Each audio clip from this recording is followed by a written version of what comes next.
72 years old, and the last thing I expected to feel on a Friday night in December was the Cincinnati wind cutting through my coat like it had a personal grudge. But there I was, standing on the front porch of the house. I paid off all 4 bedrooms, the oak floors, the new water heater I installed 6 months ago with these same arthritic hands, watching my son Edwards close the door in my face like I was a Jehovah's Witness he didn't have time for. Welcome back to Dad's True Revenge. Grab your snacks, get comfortable, and remember, the people in these stories had every chance to behave themselves. They just chose wrong. Drop a comment, and be sure to subscribe. You're going to love it here. The snow wasn't falling, it was attacking. Dad, that was the last word he said to me before the door clicked shut. Not I'm sorry. Not I'll call you tomorrow. Just Dad. Like my name was an inconvenience. Like I was a footnote he was skipping over. I didn't know it yet, but that door closing was the best thing that ever happened to me. Let me back up 20 minutes, because you need the full picture before you decide who the villain is in this story. Spoiler, it isn't me. We'd been living in the Westwood neighborhood of Cincinnati for 3 years, Edwards and his wife Hazel and me. It was supposed to be temporary, just until my knees got better after the surgery. That was the arrangement. That was what we agreed on. Hazel had a different arrangement in her head, apparently. I'd seen it building for months. The way she'd sigh when I came into the kitchen. The way she'd accidentally use my chair at the dining table, then look at me like I was confused for expecting to sit in it. Little things. Paper cuts dressed up as hospitality. But that Friday, December 9th, a Wednesday would have been too poetic. She finally stopped disguising it.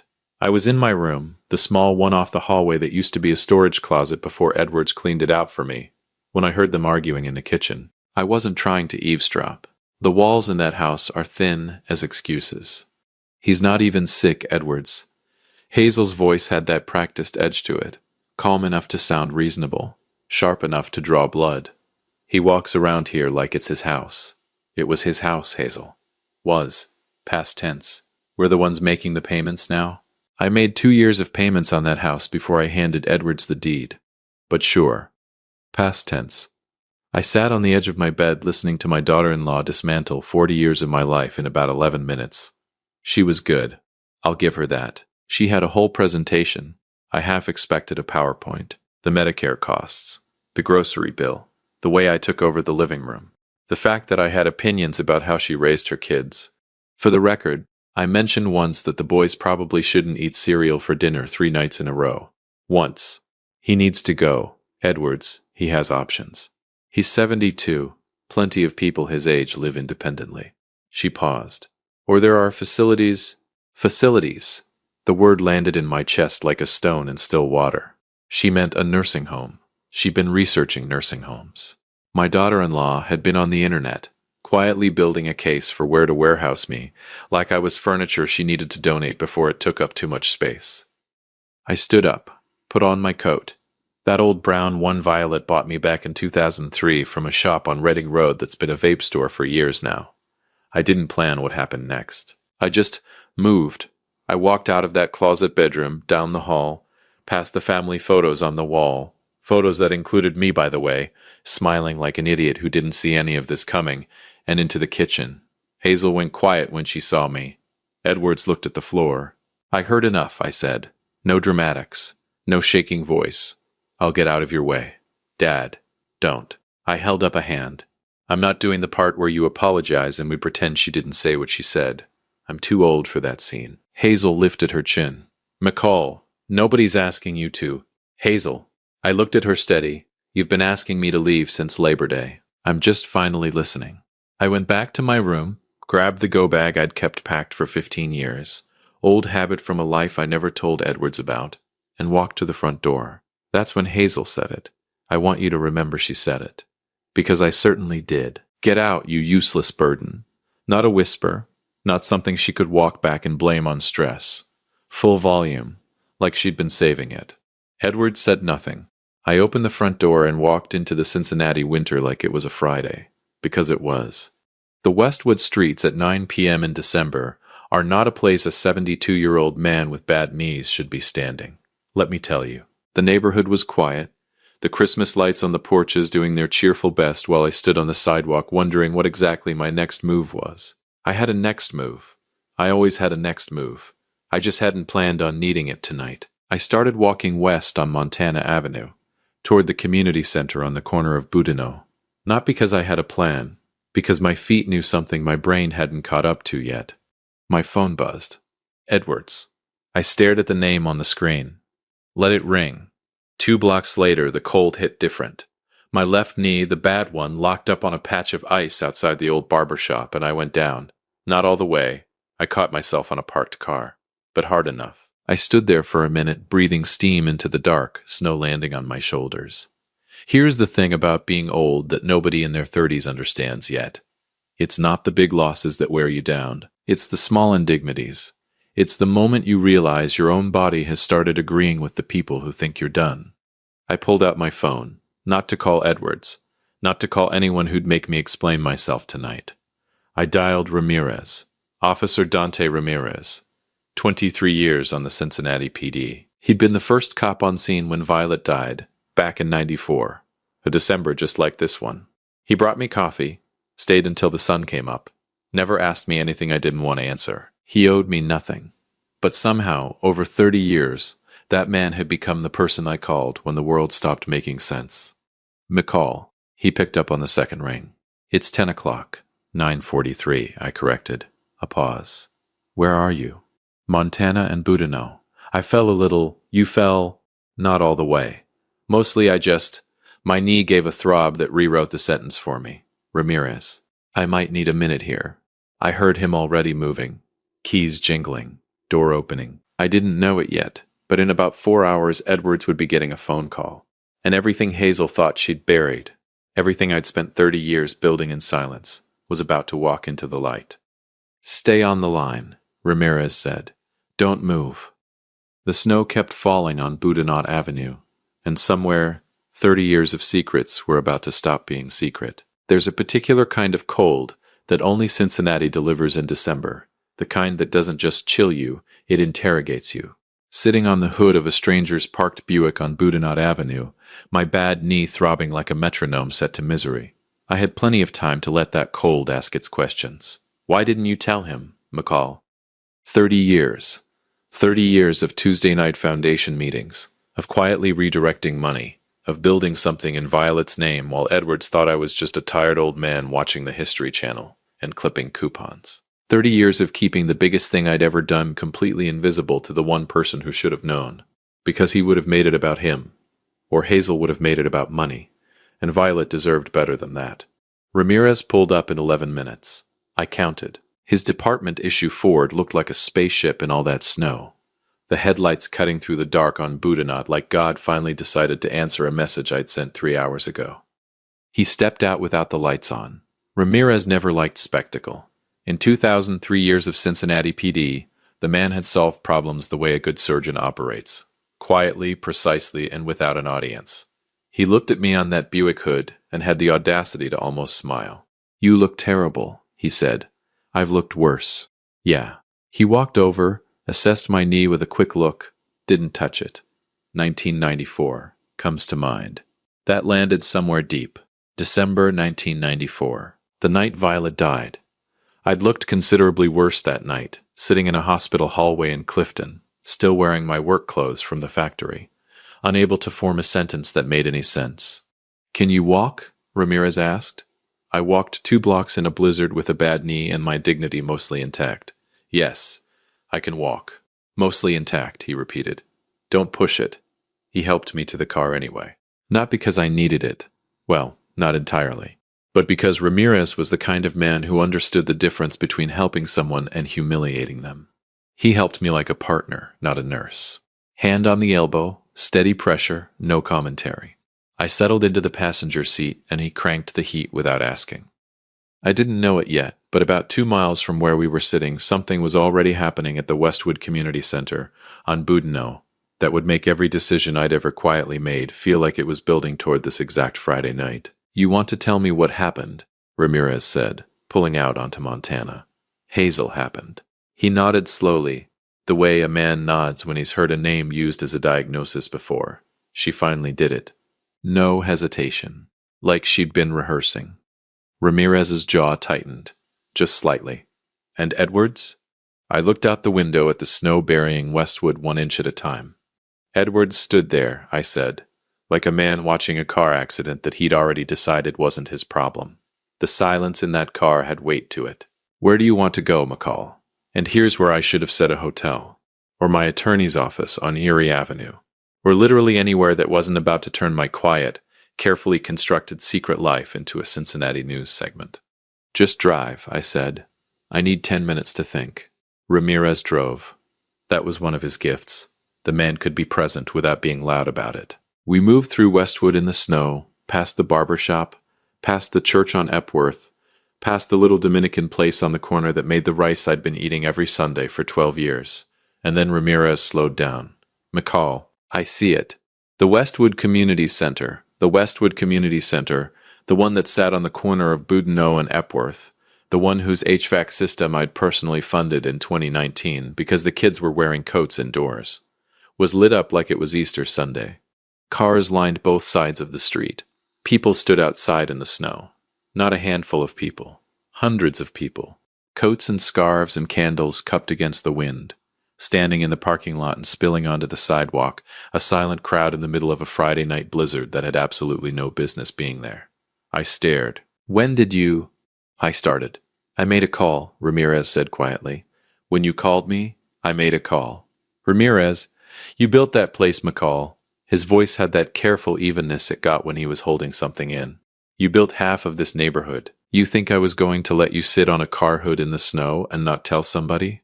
I wanted to be angry. I genuinely tried to manufacture some indignation. But the truth was, sitting in that warm car, looking at hundreds of people standing in the cold holding candles for a man they thought was in trouble, I couldn't find a single ounce of anger. Who did you call? I said finally. Deacon Morrison at first. Then it got away from me. Got away from you. These things have a way. He paused. There are 2 news vans, McCall. I want you to be prepared. Muse. I turned to look at him. Ramirez. I'm in a 30-year-old coat. It's a good coat. It is a good coat, I admitted. Violet picked it. That name. It always did something to the air when I said it out loud. Ramirez knew that. He let it settle. They know about the foundation? I asked. The neighborhood's always known about the foundation, McCall. Everybody knew but Edwards. That truth sat in my chest like a warm coal. Everybody knew but Edwards. I'd spent 3 decades protecting a secret from my own son, while an entire zip code quietly held it for me. Getting me inside took some doing. Ramirez wanted to call for medical. My knee had swollen enough that walking was a negotiation, but I waved him off. There was no version of this moment that included me being wheeled in on a stretcher. Not tonight. I walked in, slowly, with Ramirez at my left shoulder and my old brown coat doing the best it could. The room went quiet when the door opened. Not the uncomfortable kind of quiet. The other kind. The kind a room gets when it's been holding its breath and something finally gives it permission to exhale. I recognized faces immediately. Paulette from the after-school program on Work Road. Old Donald who ran the reading circle on Thursday nights. The 3 women from the Violet Donovan Scholarship Committee who sent me handwritten thank you notes every June without fail. Teachers, parents, teenagers who didn't know me, but had been brought by people who did. And then someone started clapping. I'm not going to pretend I handled that with dignity. I'm 72 years old. I'd just been thrown out of my own house by my daughter-in-law. My knee was the size of a cantaloupe, and a room full of people who knew my dead wife's name were applauding me in the middle of a blizzard. I looked at the ceiling for a moment. Old trick. Keeps things from spilling over. All right, I said, loud enough to carry. All right, now. Everybody go home before you catch pneumonia. Violet would be furious with every single one of you. Laughter. Real laughter. The kind that breaks tension like a window. They sat me down in the back office. Ramirez and Paulette between them got me into a chair with my leg elevated, and somebody produced coffee that was strong enough to file taxes, while outside the crowd slowly, reluctantly, began to filter back into the snow. The news cameras stayed. I didn't know it yet, but 14 miles across Cincinnati in a house on Maplewood Avenue in Westwood, a television was on. And a woman named Hazel was watching the 11 o'clock news with the specific expression of a person whose carefully constructed reality is beginning to crack. Ramirez stepped back into the office and closed the door. He had his phone in his hand. He's on his way, he said. I looked up. You called Edwards. I called Edwards. I breathed out slowly through my nose. What exactly did you tell him? I told him his father was found semi-conscious in the snow on Boudinot Avenue and that he needed to come to the community center immediately. Ramirez paused. I may have left out several other details. Several. Most of them. I looked at my coffee. Good man, Ramirez. Genuinely good man. How long? I asked. 20 minutes. Maybe 15 if he runs lights. 15 if he panicked. I sat back in that chair in the back office of the building that carried my wife's name on the outside wall, in letters 3 feet tall. Letters Edwards had somehow never driven past slowly enough to read. And I thought about what I was going to say to my son. Here's what I came up with. Nothing. Not because I was angry, not because I wanted to punish him, but because some things, when the time finally comes, don't need words. Some things explain themselves. Outside the office door, I could hear the news crews setting up. I could hear Paulette talking to someone, her voice steady and proud, saying words like 30 years and 14 schools, and 3 states. I could hear the building itself, the floors I'd refinished, the roof I'd replaced, the gymnasium I'd funded in 2011, breathing around me like it knew something was coming. On the wall directly across from where I sat, through the office's small interior window, I could see the edge of it, the portrait, Violet. Painted by a local artist in 2018, commissioned anonymously, by me, obviously, 6 feet tall and framed in dark mahogany. She was laughing in it, which is how I always remembered her. Not the last months, not the hospital, not December 1994. Before all that. Young and laughing, in the yellow dress she wore the summer Edwards was born. Beneath her portrait, in letters I'd chosen myself, carved directly into the wall. Built by Raymond, in love, in silence, forever. McCall, I'd used the name Raymond as a nod to my own father. It was the name I signed on every foundation document for 30 years. The name Westwood knew. The name my son had never once heard me use. Until tonight. I heard the front door of the community center open. I heard the crowd that had gathered, those who hadn't left, those who were never going to leave until they knew I was okay, go quiet again. I heard footsteps, fast ones. And I picked up my coffee cup and I waited. Footsteps have personalities, if you know how to listen. Violet used to say that. She could tell my mood by how I walked down the hallway, whether I was tired or troubled, or trying to pretend I wasn't either. 30 years later, standing in that office with a bad knee and a cup of coffee that had gone lukewarm, I heard my son's footsteps crossing the community center floor, and I knew exactly what they sounded like. Panic. Not grief. Not guilt. Panic. The footsteps of a man who'd been told his father was found semi-conscious in a snowstorm and had spent the entire drive over-calculating what that meant for him. I knew my son. I'd made my son. I knew the difference between his worried walk and his scared walk, and what was coming through that door wasn't worried. It was scared of consequences. I didn't move. I just sat there with my lukewarm coffee and waited for the man I raised to walk into the truth I'd built. The office door swung open. Edwards filled the frame. He got that from me. The broad shoulders, the way he takes up a doorway. And for exactly 3 seconds, he looked at me with the expression of a man who'd been preparing a speech the whole drive over. Then his eyes moved past me, through the interior window, to the portrait. The speech evaporated. I watched it happen in real time, watched the words drain right out of him, watched his face do that thing faces do when the world reorganizes itself without asking permission. His mouth opened. Nothing came out. His hand was still on the doorframe like he needed it to stay upright. Dad. It came out wrong. Thin. Like a question that didn't know what it was asking. Edwards. I kept my voice level. The way you keep a table level when one leg is shorter. Constant. Quiet adjustment. Sit down before you fall down. He didn't sit. He stepped into the office slowly, like the floor might give way. His eyes pulling back to the window, back to Violet's portrait, back to me. Back to the portrait, the yellow dress, the laugh, the letters carved into the wall beneath her. Built by Raymond. In love. In silence. Forever. That's... He stopped. Swallowed. That's Mom. Dad. On the wall. That's... He pressed his fingers to his mouth for a second. How long has she been on that wall? Since 2018. He blinked. 2018. October. They unveiled it on her birthday. Nice ceremony. Good weather for October. The blinking continued. I could see him doing math he wasn't prepared to do. You put her there? I funded the portrait, yes. You funded. He stopped again. Started again. Dad, what is this place? And there it was, the question I'd been waiting 30 years to answer, and had somehow always managed to sidestep. Not with lies. I want to be clear about that. I never lied to Edwards. I just never handed him the full picture. There's a difference. A thin one, maybe. But it's there. I set my coffee down on the desk beside me, folded my hands. Sit down, Edwards. This time he sat. In the chair across from me, the one Paulette used during foundation budget meetings, the one that had held teachers and principals and city council members over the years. My son sat in it like it was a witness stand. The Violet Donovan Community Foundation, I said, incorporated December 1995, 1 year after your mother died. He said nothing. 14 schools funded across Ohio, Kentucky, and Indiana, after-school programs in 6 Cincinnati zip codes, scholarship funds that have sent, as of last June, 231 kids to college. Kids who grew up in neighborhoods like this one. Kids who didn't have what you had. I watched his face. This building, I continued, was purchased in 2001 with foundation money. Roof replaced in 2009. Gymnasium added 2011. HVAC system, full replacement, 2019. Because the children in the after-school program were wearing their coats inside, and I have a thing about that. Edwards hadn't blinked in what felt like a full minute.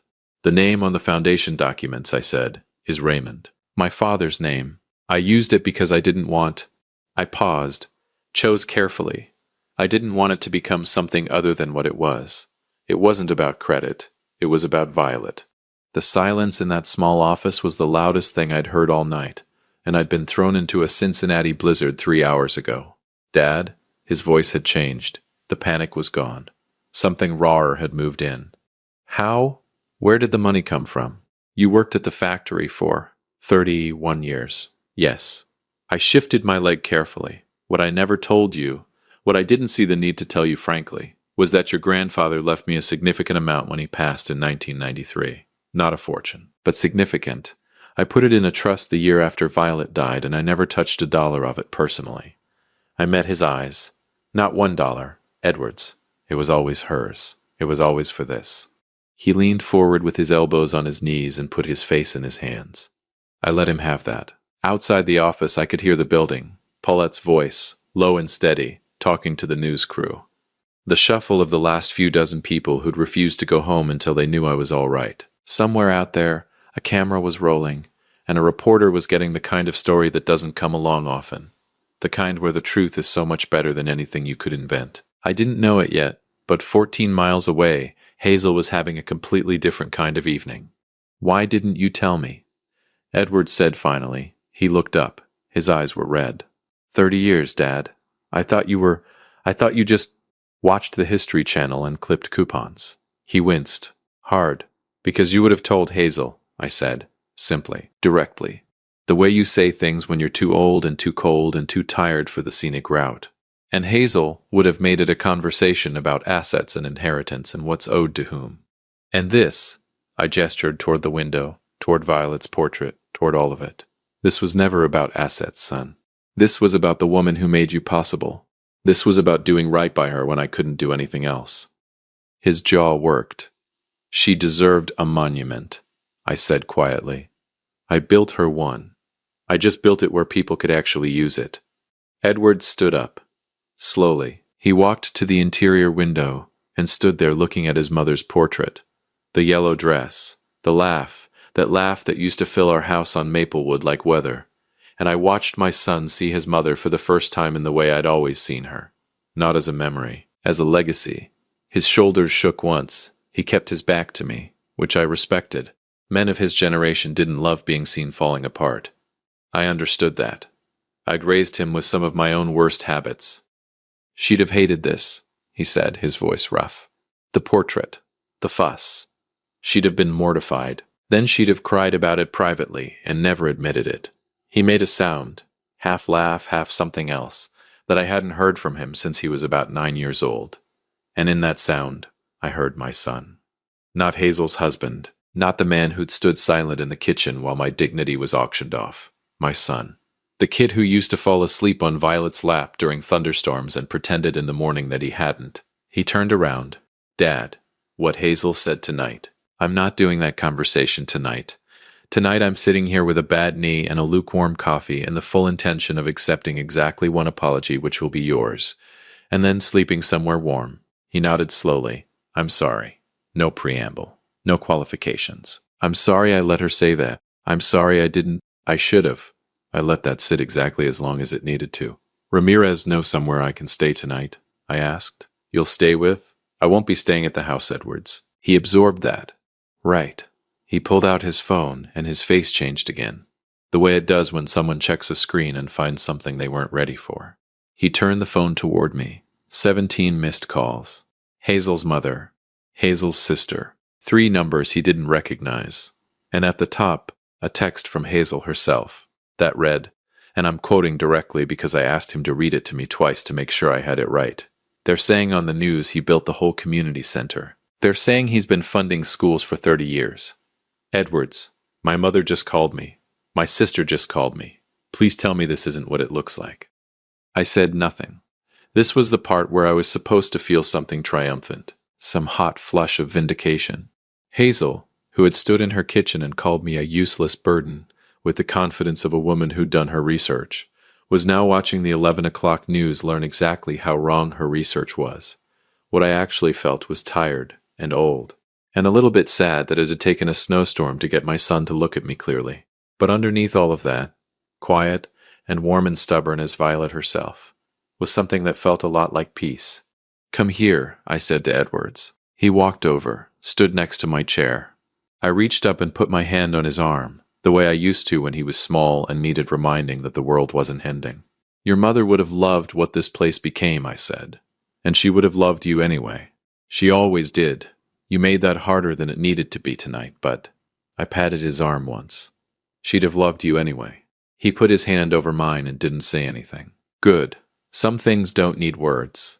I'd learned that from 30 years of doing the most important thing I ever did in absolute silence. Ramirez appeared in the doorway a moment later, reading the room the way only a 23-year veteran of the CPD can. One sweep, total assessment, no unnecessary questions. There's a reporter who'd like to speak with you, he said to me. Tell her give me 5 minutes.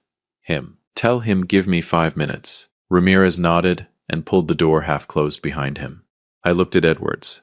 He looked at me. Outside, through the community center's tall front windows, the snow was still falling on Westwood, on Boudinot and Epworth, on Montana Avenue, on the porch of the house I'd paid off and signed over, and been thrown out of all in the same lifetime. On 14 schools across 3 states where kids were sleeping tonight who didn't know my name but were living inside something I'd built. On a portrait of a woman in a yellow dress laughing, forever. Violet. I picked up my lukewarm coffee, finished it. Then I set the cup down and looked at my son. There's something else. I said, sit back down. Edward sat. I reached into my go bag, the one I'd packed 15 years ago for exactly this kind of emergency, and set a manila envelope on the desk between us, thick, rubber-banded, my attorney's return address in the corner. What is that? Edwards asked. That is my updated will, signed and filed 3 weeks ago. I watched his face. The house on Maplewood, the one I paid off, the one I handed you the deed to. I've retitled it. Back into the foundation's name. It'll become transitional housing for families in the after-school program. The color left his face. Dad, Hazel called it a burden, I said. I'm making sure it becomes one. For 30 families who actually need it. Both of us looked at it. Hazel. Again. By now she would have seen the news. By now her mother, her sister, every neighbor on that street would have seen it too. The woman who called me a useless burden was watching the 11 o'clock news, discovered that her useless burden had quietly funded half the city, while she was busy researching nursing homes. I hoped she was watching it on the television in the living room. My living room. The one she said I took over. The house, Edwards. I let it land. She has 60 days to vacate. That's in the paperwork. My attorney sent it this afternoon. Edwards stared at me for a long moment. He looked like a man standing in a house that had just shifted 6 inches to the left, everything familiar, nothing where he left it. What about me? He asked quietly. I looked at my son, my boy, the one I'd carried on my shoulders, and taught to ride a bike on the same Westwood streets now buried in snow. The one who had stood silent in a kitchen while a woman called his father a useless burden. You, I said, have a choice to make, and you have about 60 days to make it. I stood up then, slowly. My bad knee protested every inch of it, and I did not care. Outside the office door, I could hear the reporter asking Paulette how long the foundation had operated. I could hear her answer. 30 years. And the silence that followed it, the particular silence of someone revising everything they thought they understood about a story. I understood that silence. I'd been the story everyone was revising all night. Ramirez appeared in the doorway again. He read the room. He looked at the envelope on the desk. He looked at Edwards. He looked at me. Ready? He asked me. 1 minute. I turned back to Edwards. He hadn't moved. The envelope sat between us like a verdict. I am not a burden. I never was. And the next person who builds a life on my foundation while calling me useless, I picked up my go bag, is going to find out what this family is actually worth, and none of it will be left to them.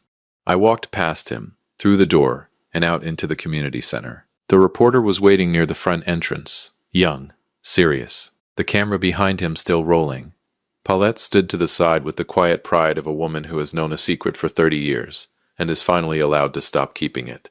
I walked over, my bad knee and my old brown coat, and all 30 years of silence walking with me, and I stood in front of that camera. Somewhere across Cincinnati on a television in a living room I used to own, a woman named Hazel was about to watch the 11 o'clock news introduce the useless burden she'd just thrown into a snowstorm. I hoped she was sitting in my chair. Mr. Donovan? The reporter said. Can you tell us about the foundation? I looked straight into the camera. 72 years old. One bad knee. An old brown coat Violet bought me in 2003. Not a single dollar of my own money spent on any of it, because every dollar was always hers. It's a love story, I said. Been going on 30 years, started the night my wife died, and it hasn't stopped yet. Behind me, through the office door I'd left open, I heard a sound. Edwards. Crying. Not the polished kind. The kind a man does when he finally understands the size of what he almost lost. Good.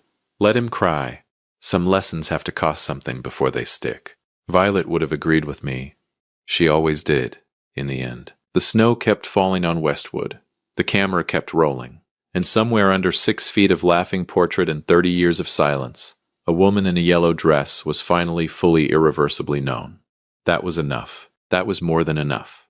If you liked this story, join our community by hitting that like button and subscribing for more real, raw, and family-centered stories.